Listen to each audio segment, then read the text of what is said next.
The water cycle, nature's amazing water adventure. Did you know that water is always moving around in a big cycle? It's true.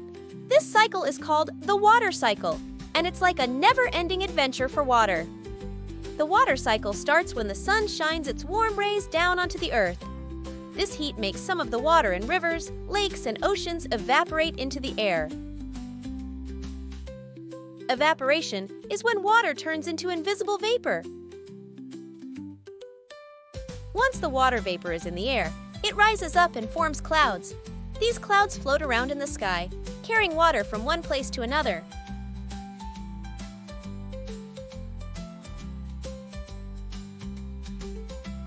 When the clouds get heavy with water, they release it as rain, snow, or hail. This process is called precipitation.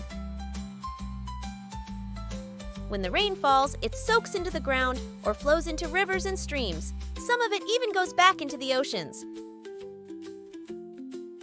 This water then starts the cycle all over again by evaporating into the air when the sun heats it up. The water cycle is important because it helps plants grow, fills up our rivers and lakes, and gives us water to drink.